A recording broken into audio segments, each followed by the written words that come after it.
Samantalang magsasagawa ng rally ang taga-suporta ni dating Pangulong Rodrigo Duterte sa Davao City mamayang hapon para sa kanyang ika-80 kaarawan. Live mula sa Davao City, may unang balita si Jandy Esteban ng GMA Regional TV.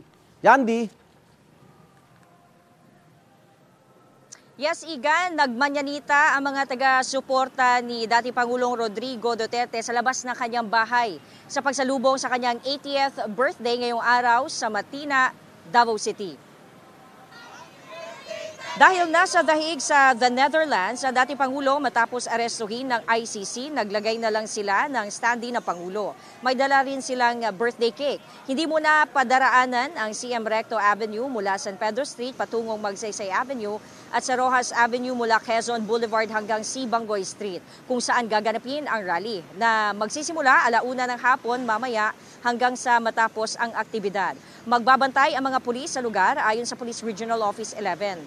15 paaralan sa elementarya at high school naman ang nagpatupad ng blended learning modality sa lungsod ngayong araw. Kabilang sa nagsuspende ng face-to-face classes ang Palma Hill Elementary School, Bolton Elementary School, Kapitan Tomas Monteverde Central Elementary School, Magallanes Elementary School, Erico Nograles National High School, Davao City National High School, Santa Ana National High School at Santa Ana Central Elementary School. Gayon din ang Jose Rizal Elementary School, Manuel Rojas Elementary School, Manuel L. Quezon Elementary School, CP Garcia Senior High School, Doña Pilar Elementary School, Wireless Elementary School at Cesario Villa Abrile Elementary School.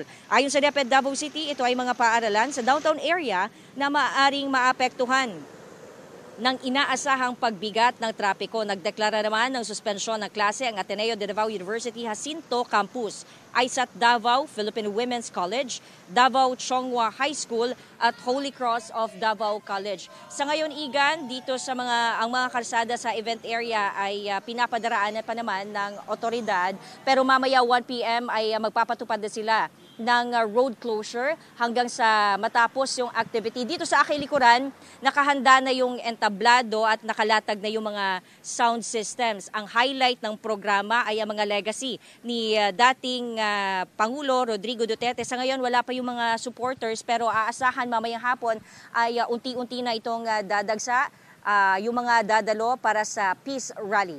Igan. Maraming salamat, Jandy Esteban ng GMA Regional TV. Igan, mauna ka sa mga balita, mag-subscribe na sa GMA Integrated News sa YouTube para sa iba't ibang ulat sa ating bansa.